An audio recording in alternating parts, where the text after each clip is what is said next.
হ্যাঁ বলেন, কষ্টটা কি কি হয়েছিল প্রথমে? প্রথমে একটু জ্বর উঠছিল, কয়দিন আগে?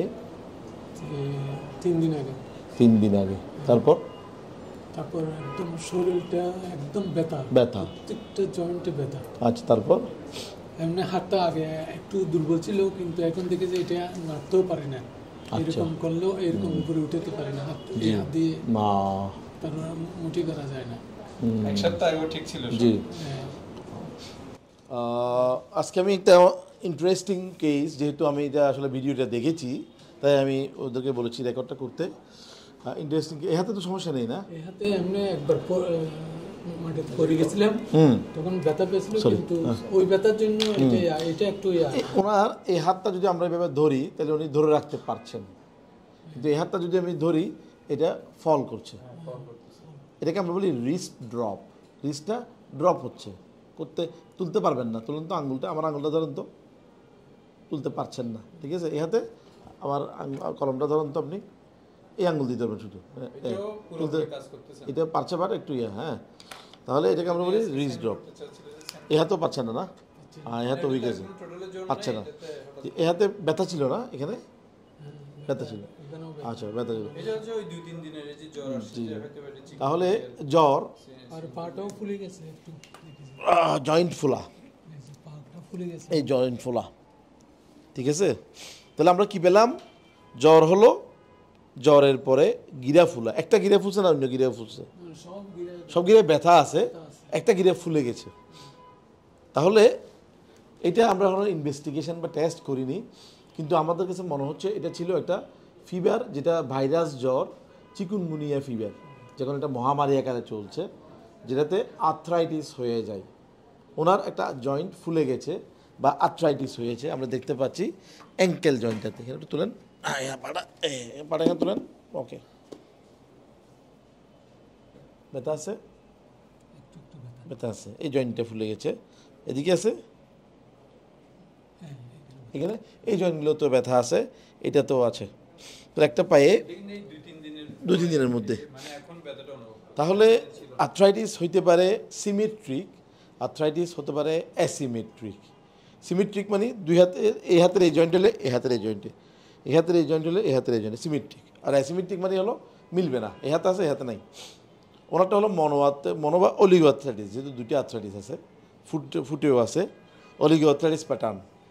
তাহলে আমরা দেখতে পাই আপনার চিকুনগুনিয়া ফিভার আমরা কেমনে বুঝবো?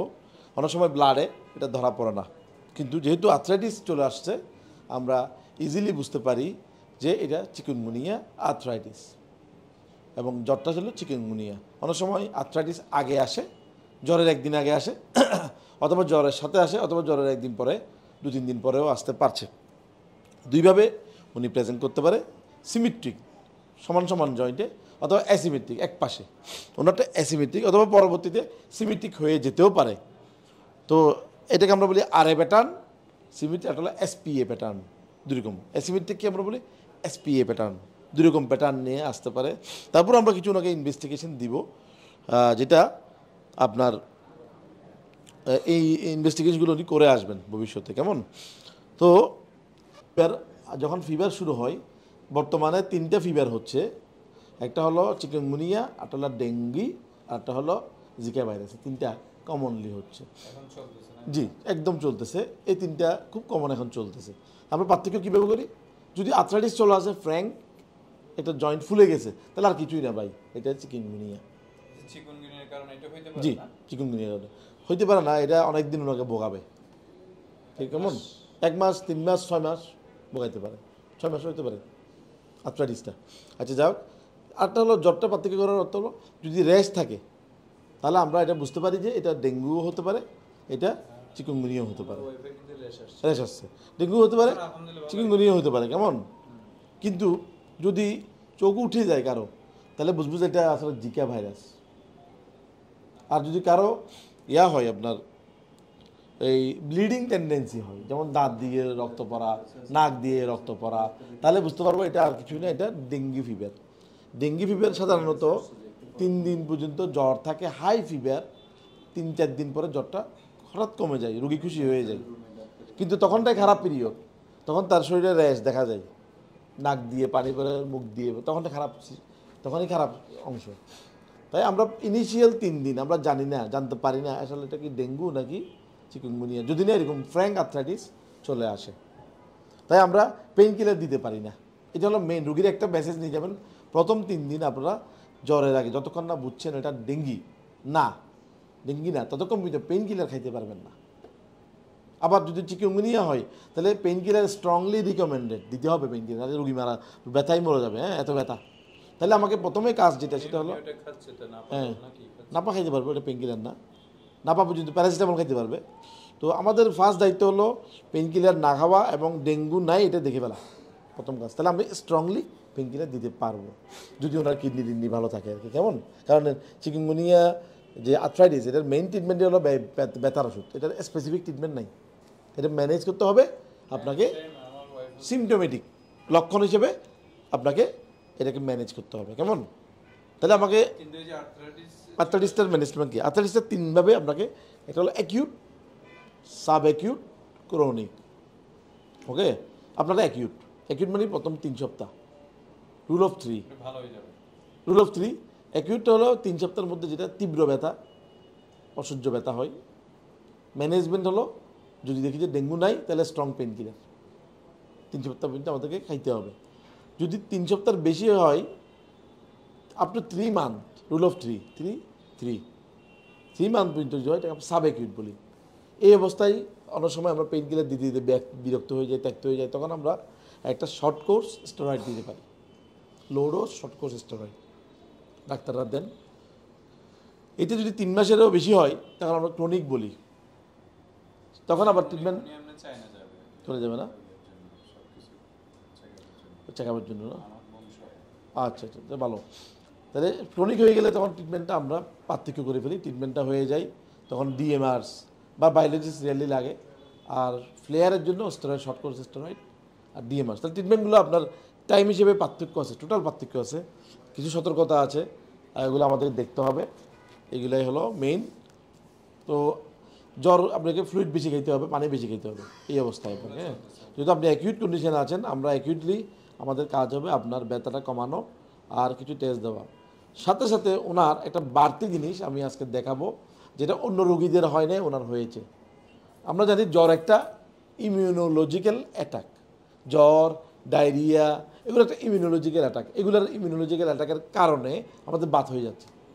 ওনার এই ইমিউন অ্যাটাকটা ওনার স্নায়ুতন্ত্রকে অ্যাটাক করেছে, যার কারণে ওনার এটা রিচ ড্রপ হয়েছে, হাতটা পড়ে গেছে। এটা তো আমার কাছে এখন ফার্স্ট কেস। আমি মানে চিকুনগুনিয়া থেকে নিউরোলজিক্যাল প্রবলেম ফার্স্ট কেস। আর কোভিডে আমি পেয়েছিলাম এরকম কয়েকদিন প্যারালাইসিস নিয়ে আসছে অনেকগুলা। হ্যাঁ, কোভিডে পেয়েছি, কোভিডের সময়ও আমাদের হয়েছিল। তাহলে এই আপনার এই রোগটাকে আমরা বলি নিউরালজিক অ্যামায়োট্রফি বা পার্সোনেজ টার্নার সিনড্রোম। এটাতে ওনার ব্রাকিয়াল প্লেক্সাসে ইনজুরি হয়েছে, মেইনলি রেডিয়াল নার্ভ সহ রুটগুলো সহ ইনজুরি হয়েছে, তার কারণে উনি তুলতে পারছে না।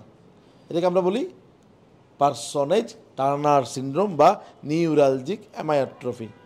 মনে রাখবেন, সাধারণত একটা এই ধরনের প্যারালাইসিস আপনার এটা হয়েছে একটা জ্বর বা একটা ডায়রিয়ার পরে।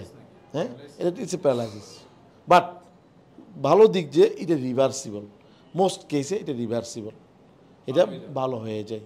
ইমিউন অ্যাটাকটা কমে আসলে এটা ভালো হয়ে যেতে পারে। আপনার একবার হয়েছে, ভালো হয়ে গেছে না? কোভিডের সময় ভালো হয়েছিল তো, ভালো হয়েছে তখন একবার কোভিডের সময় হয়েছিল, ভালো হয়ে গেছে, বারবার হচ্ছে। যেমন আমাদের মুখ বাঁকা একটা রোগ আছে না, ফেসিয়াল পালসি, ওইটাও বারবার হয়, ভালো হয়। এটাও আশা করি ভালো হবে।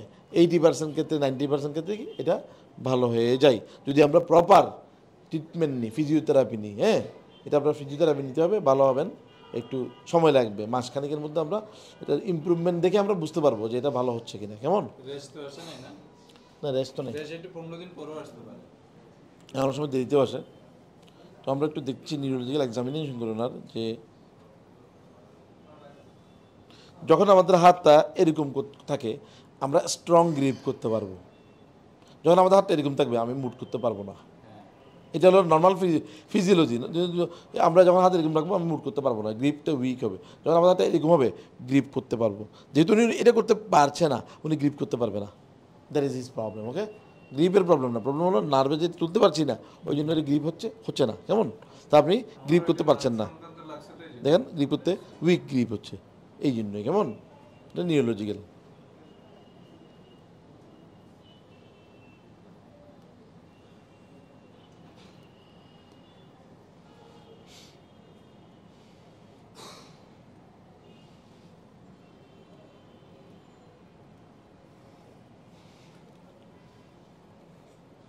দেখুন এই নার্ভটা, এই যেখানে মাসেলটা, ওই হাত দেখি,